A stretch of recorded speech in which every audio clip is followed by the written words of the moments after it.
हर हर महादेव भक्तों, 14 जुलाई आषाढ़ अमावस्या साल का सबसे बड़ा और चमत्कारी दिन, जब स्वयं भगवान नारायण और माता लक्ष्मी की सीधी कृपा धरती पर बरसती है।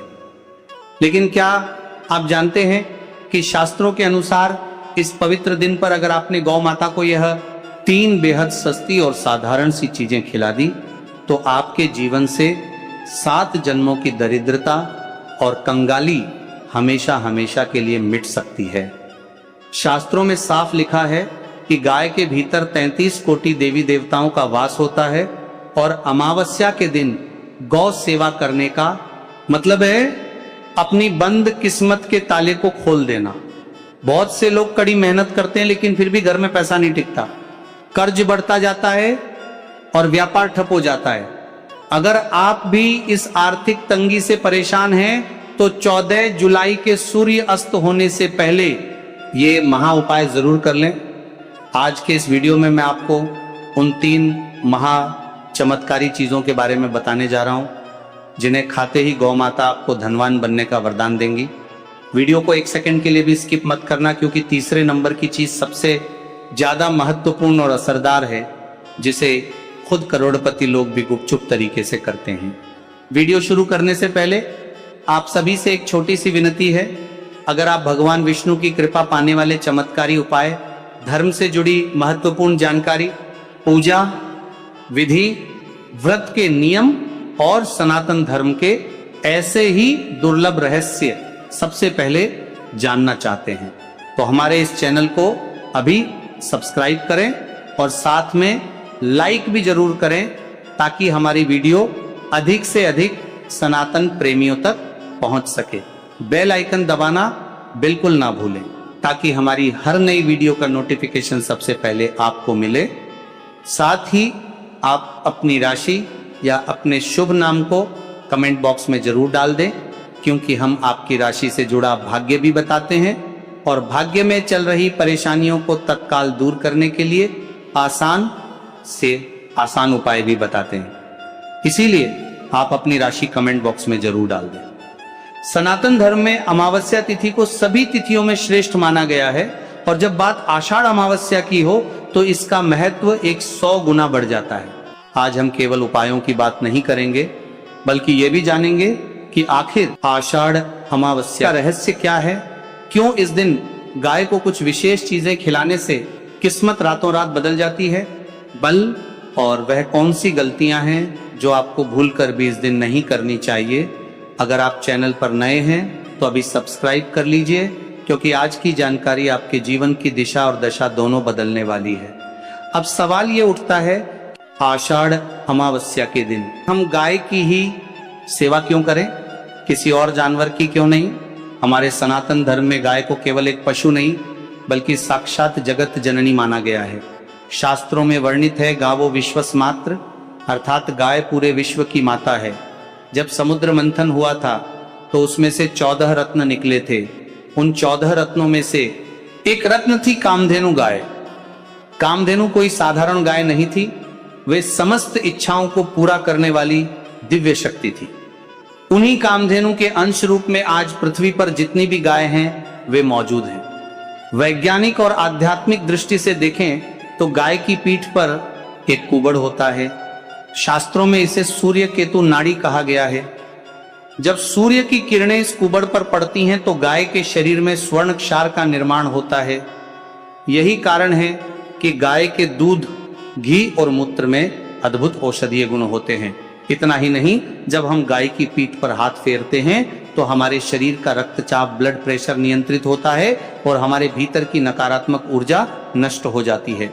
ज्योतिष शास्त्र में कहा गया है कि 9 के 9 ग्रह गाय की सेवा से शांत हो जाते हैं। अगर आपका सूर्य कमजोर है तो गाय को गुड़ खिलाएं। अगर चंद्रमा कमजोर है तो गाय को पानी पिलाएं। अगर मंगल परेशान कर रहा है तो गाय को लाल चीजें खिलाएं। बुध के लिए हरा चारा, गुरु के लिए चना और हल्दी, शुक्र के लिए चावल या घी की रोटी और शनि राहु केतु के लिए गाय के खुरों की धूल को माथे पर लगाना ही काफी है।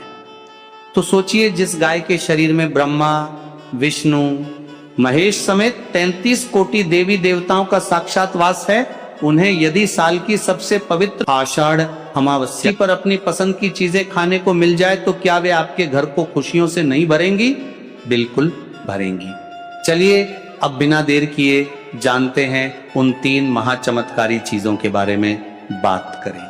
चलिए बात करते हैं सबसे पहली और महाशक्तिशाली चीज की, भीगा हुआ चना और थोड़ा सा गुड़। इसके पीछे का ज्योतिषीय और वैज्ञानिक रहस्य क्या है?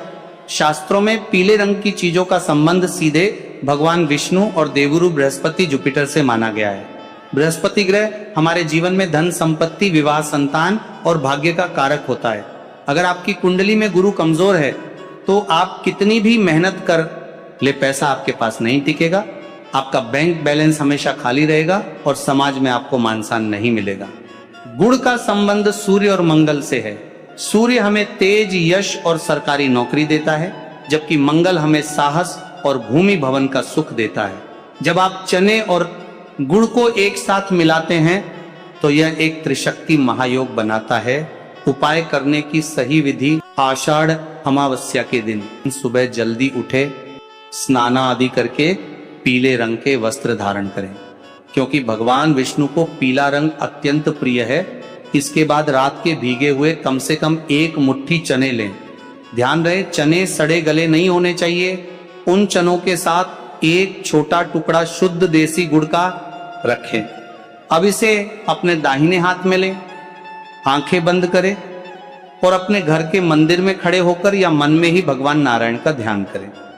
इसके बाद अपने पास की किसी गौशाला में जाएं, या यदि आपके घर के पास कोई शांत गाय खड़ी हो तो उसके पास जाएं। गाय के पास जाकर सबसे पहले उनके चरणों को स्पर्श करें, फिर पूरे सम्मान और प्यार के साथ अपने हाथों से वह गुड़ और चना गौ माता को खिलाएं। जब गाय उसे खा रही हो तब आपको मन ही मन एक महामंत्र का जाप करना है। वह मंत्र है नमो भगवते वासुदेवाय, या फिर आप श्री हरि का जाप भी कर सकते हैं। इससे क्या लाभ होगा? जैसे ही गाय के मुख में यह गुड़ और चना जाता है, आपके कुंडली के पितृदोष शांत होने लगते हैं। देवगुरु बृहस्पति की कृपा से आपके घर में धन के नए मार्ग खुलने लगते हैं। अगर आपकी कोई पैतृक संपत्ति फंसी हुई है या आपका पैसा किसी ने उधार लेकर दबा लिया है और वापस नहीं कर रहा है, तो इस उपाय के प्रभाव से वह धन बहुत जल्द वापस आ जाता है। अब आते हैं हमारी दूसरी बेहद महत्वपूर्ण चीज पर, जो हर भारतीय रसोई में बहुत आसानी से मिल जाती है, घर की पहली रोटी और उस पर 1 चुटकी हल्दी। हमारे सनातन धर्म में रसोई को माता अन्नपूर्णा का स्थान माना गया है और यह नियम है कि घर में जब भी चूल्हा जले तो पहली रोटी हमेशा गाय के नाम की निकलनी चाहिए। इसे गौग्रास कहा जाता है। लेकिन आषाढ़ अमावस्या के दिन इस साधारण सी रोटी को हमें महाप्रसाद बनाना है। इस उपाय की विशेष सावधानियां और विधि: एकादशी के दिन इस बात का विशेष ध्यान रखें कि आपके घर में चावल या तामसिक भोजन बिल्कुल नहीं बनना चाहिए। सुबह के समय जब घर की महिलाएं भोजन बनाना शुरू करें तो सबसे पहली रोटी थोड़ी बड़ी और साफ सुथरी बनाएं। रोटी जब तवे से उतर जाए तो उस पर थोड़ा सा शुद्ध गाय का देसी घी लगाएं। इसके बाद अपनी अनामिका उंगली और रिंग फिंगर से 1 चुटकी पिसी हुई शुद्ध हल्दी लें और उस रोटी पर एक स्वास्तिक का चिन्ह बना दें, या हल्दी को पूरी रोटी पर हल्का सा बिखेर दें। हल्दी साक्षात माता लक्ष्मी और नारायण के जुड़ाव का प्रतीक रहा जाते हैं। अब इस रोटी को लेकर गौ माता के पास जाएं। रोटी खिलाने से पहले गौ माता के मस्तक फोरहेड पर अपनी उंगली से थोड़ा सा हल्दी का तिलक लगाएं। इसके बाद रोटी को अपने दोनों हाथों में रखकर गाय के मुख के पास ले जाएं और उन्हें खिला दें। इसके पीछे का गहरा रहस्य शास्त्रों में कहा गया है कि जो व्यक्ति प्रतिदिन या विशेष तिथियों पर घर की पहली रोटी गाय को खिलाता है, उसके घर में कभी भी अन्न और धन की कमी नहीं होती।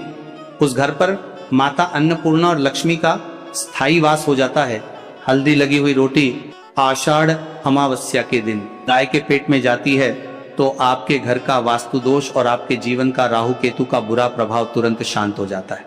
अगर आपके घर में बार बार झगड़े होते हैं, सुख शांति गायब हो चुकी है, तो यह उपाय आपके घर में सकारात्मक ऊर्जा का संचार कर देगा। अब बात करते हैं उस तीसरी और सबसे शक्तिशाली चीज की, जिसके बिना यह महा उपाय अधूरा है, हरा चारा या ताजा पालक। वीडियो के शुरुआत में मैंने आपसे कहा था कि यह उपाय सबसे महत्वपूर्ण है और बड़े बड़े बिजनेसमैन और अमीर लोग इसे चुपचाप करते हैं। आइए जानते हैं क्यों बुध ग्रह और धन का सीधा कनेक्शन। ज्योतिष शास्त्र में हरे रंग का संबंध बुध ग्रह से माना गया है। बुध ग्रह को व्यापार, बुद्धि, तर्क शक्ति, धन के लेन देन और संवाद का कारक माना जाता है। यदि आपका बुध ग्रह कमजोर है तो आप चाहे जितने भी टैलेंटेड हो, आप कभी सफल बिजनेसमैन या अमीर व्यक्ति नहीं बन सकते। आपका सारा कैलकुलेशन गलत हो जाएगा, आपकी तिजोरी हमेशा खाली रहेगी और आप कर्ज के दलदल में धंसते चले जाएंगे। गाय को हरा चारा खिलाने से सीधे तौर पर बुध ग्रह बलवान होता है, और जब आषाढ़ अमावस्या के दिन की जैसी पवित्र तिथि हो तो इसका असर 1000 गुना ज्यादा तेजी से होता है। कैसे करना है ये उपाय? दोपहर के समय या शाम के सूर्य अस्त होने से पहले आप किसी नजदीकी गौशाला में जाएं। वहां जाकर अपनी सामर्थ्य के अनुसार हरा चारा जैसे बरसीम, जई या हरी घास खरीदें। अगर गौशाला दूर है तो आप बाजार से 5 या 11 गड्डी ताजे पालक की खरीद सकते हैं। पालक या चारे को साफ पानी से धो लें ताकि उसमें कोई गंदगी या कीड़ा ना हो। अब अपने हाथों से गौ माता को वह चारा खिलाना शुरू करें। जब गाय बड़े चाव से उस चारे को खाती है और जो तृप्ति की सांस लेती है, वही सांस आपके जीवन के सारे कष्टों को हवा में उड़ा देती है। नर मुक्ति का महायोग। यदि आपके ऊपर बहुत बड़ा कर्ज है, आप लोन की किस्तें चुका चुका कर थक चुके हैं, तो शास्त्रों में लिखा है कि एकादशी के दिन गाय को अपने हाथों से पेट भर हरा चारा खिलाने से जण, हरता गणेश और माता महालक्ष्मी अत्यंत प्रसन्न होते हैं। धीरे धीरे आपके पास धन आने के ऐसे गुप्त रास्ते बनते हैं कि आपका धनेश और माता महालक्ष्मी अत्यंत प्रसन्न होते हैं। सारा पुराना कर्ज चुटकियों में उतर जाता है। व्यापार में यदि मंदी चल रही है तो वो मंदी मुनाफे में बदल जाती है। दोस्तों, उपाय करना जितना जरूरी है उतना ही जरूरी ये जानना भी है कि हमें कौन सी गलतियां नहीं करनी चाहिए। कई बार लोग अनजाने में बड़ी गलतियां कर बैठते हैं जिससे पुण्य मिलने के बजाय दोष लग जाता है। ध्यान से सुनिए ये बातें। एक बासी या बचा हुआ भोजन ना दें। कुछ लोग अमावस्या के दिन गाय को अपने घर का बचा हुआ बासी खाना या रात की बची हुई सूखी रोटियां खिला देते हैं।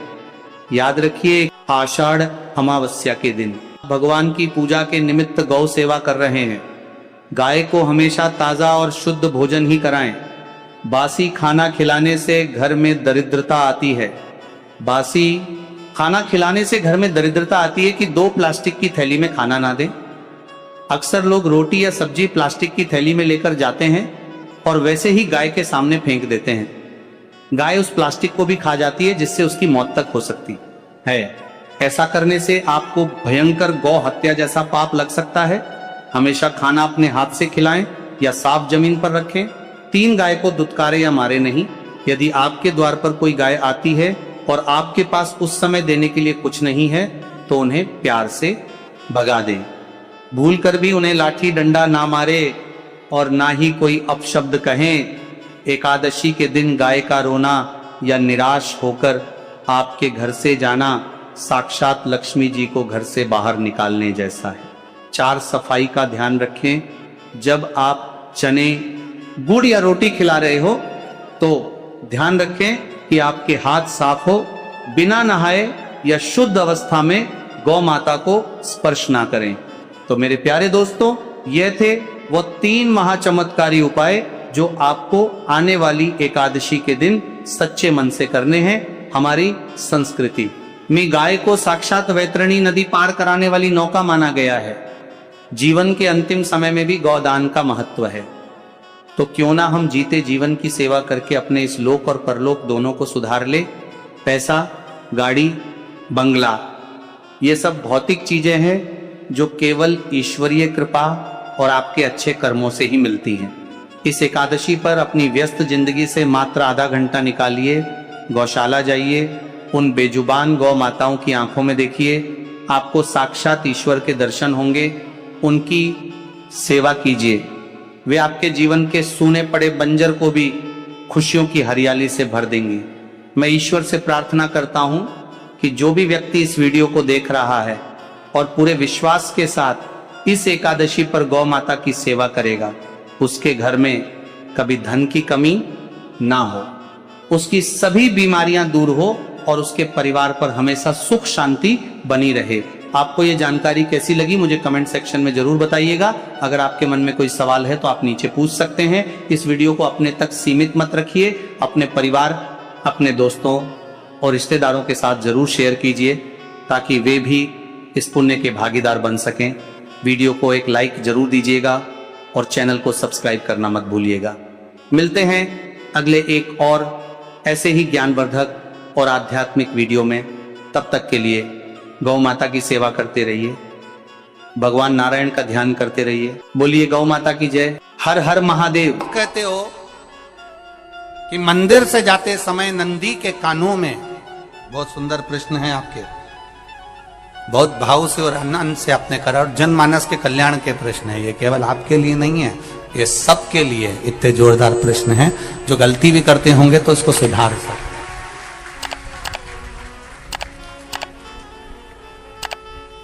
आपने कहा कि नंदी के कानों में कहना चाहिए। लोग हंसते हैं, कहते हैं बताओ वो नंदी के कानों में भगवान को कहना चाहिए। वैसे तो हम आपको एक बात बता दें कि दुनिया के लोग किसी दूसरे धर्म की कभी हंसी नहीं उड़ाते। दुनिया के लोगों को दूसरे का धर्म अच्छा लगता है। दुनिया के लोग सबसे ज्यादा हंसी उड़ाते हैं तो हमारे सनातन धर्म की ही उड़ाते हैं और जी खुद उड़ाते हैं, दूसरा उड़ाने वाला नहीं होता। दूर के ढोल हमें समझ में आते हैं, उसका धर्म हमें समझ में आ गया, उनके क्या है ऐसा है, आओ कुछ नहीं, उनके धर्म में ऐसा है। कितना आनंद हमें दूसरे के धर्म में लग रहा है और हमारा सनातन धर्म हमको बुरा लगता है। हमारे सनातन धर्म हमें बुरा लगने लगा। अरे भाई, लोग कहते हैं कि नंदी के कान में कहते हो, ये कोई हमारे पुराणों में या शास्त्रों में लिखा है? भगवती बहन साहू, आपको धन्यवाद देना चाहूंगा और एक बात कहना चाहूंगा। जितनी भी शिव महापुराण के अंतर्गत चाहे उपाय जो बताए जाते हैं कि बेलपत्री ऐसे चढ़ाना, काली मिर्च ऐसे चढ़ाना, चावल ऐसे चढ़ाना, धतूरा का क्या महत्व है, शमी के पत्ते का क्या महत्व है, बेलपत्री के पत्ते का क्या महत्व है, ये जितनी भी बातें बताई जाती हैं ये सब पुराण के अंतर्गत से बताई जाती है।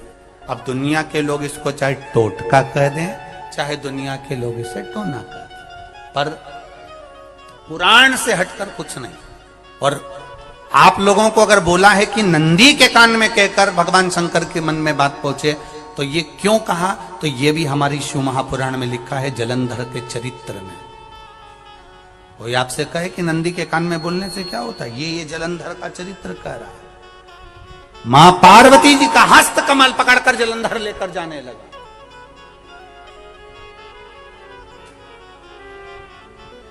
वृंदा का पति लेकर जा रहा। वृंदा तो भगवान की भक्ति में लीन रहती थी, उसको तो जलंधर को सबसे ज्यादा तकलीफ थी नारायण से, पर शिव के पास आ गया क्योंकि ईर्षा प्रवृत्ति, अभी कथा में कहा कोई कोई ऐसा होता है जिसको तुमसे बेर नहीं होता तो भी अंदर से ईर्षा जाग जाती है। कोई कोई ऐसा होगा जिसको अंदर से ईर्षा जागती है, अपने आप अंदर से ईर्षा जागती है, उसका कोई बेर नहीं, और ईर्षा जाग भीतर से ईर्षा जाग। ना आप उससे मिले हो, ना कभी वो आप उसके सामने बैठे हो। कई लोग किसी ना किसी की बुराई करते हैं तो हम लोग पूछ भी लेते हैं, क्यों साहब उनसे मिलकर आए हो क्या तुम? कभी नहीं मिल किया है, कभी उनका सामना हुआ नहीं हुआ, तो फिर बुराई क्यों कर रहा? एक ने कर दी थी इसलिए हमारे ध्यान में था तो हमने भी कर दी। लो, वो कुआं में डूब के मरेगा तो तू भी मरेगा का? नहीं। नंदी सामने बैठा है। गणेश जी को मालूम पड़ गया, कार्तिकेय को मालूम पड़ गया। मां पार्वती जी का हस्तकमल जलंधर ने पकड़ लिया और लेकर चला। मालूम पड़ गया, तब नहीं रहा गया। गणेश जी को क्रोध आ गया और गणेश जी महाराज आए, शिव जी को जगाने लगे। पिताजी पिताजी पिताजी कर जगाया। उठो पिताजी, पिताजी उठिए, पिताजी जागिए। पिता को जगा रहे हैं। भगवान शंकर नहीं उठे, तप में लीन थे। क्या करें हम? जलंधर के पास में इतना बल है, इतना बल है, और पिता की आज्ञा नहीं होगी तो हम कैसे मार देंगे इसको?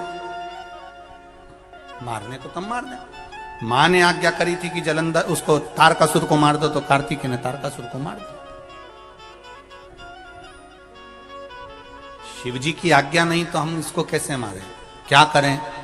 सब कुछ गणेश जी ने देख लिया। शंकर जी के ऊपर बहुत बहुत बहुत बहुत प्रार्थना कर कर देख ली, पर शंकर जी नहीं जागे। तब आखिरी में विनायक ने, गणेश ने, जितने लोग आस्था चैनल पर कथा सुन रहे हैं, जितने लोग फेसबुक यूट्यूब पर कथा सुन रहे हैं, इस बात को याद रखना कि नंदी के कान में कहने से क्या होता है, वो ये इस कथा से सीख लेना।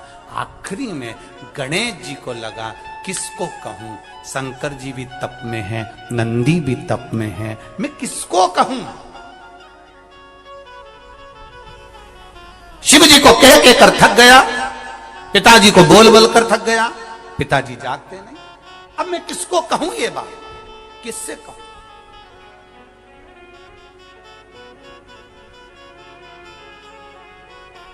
विनायक गए सीधे अब नंदी के पास।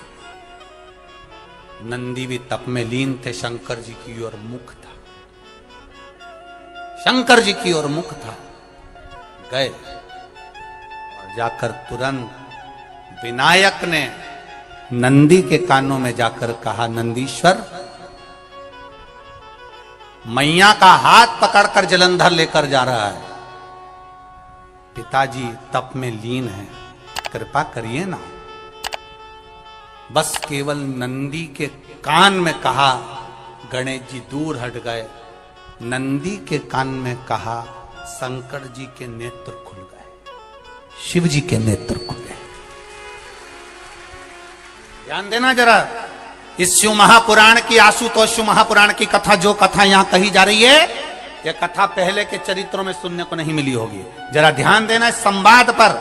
जितने लोग आस्था चैनल पर, जितने फेसबुक यूट्यूब पर सुन रहे हैं, सनातन धर्म की हंसी उड़ाने वाले कह देते हैं नंदी के कान में कहने से क्या होता है, नंदी के सामने जाकर बोलने से क्या होता है, नंदी के पास बैठकर बोलने से क्या होता है, नंदी के पास बैठकर शंकर जी का मात्र दीदार करने से क्या होता है, दर्शन करने से क्या होता है। वो अच्छे से समझ लेना। जो लोग सनातन धर्म पर उंगलियां उठाते हैं, वो अच्छे से समझ ले इस बात को।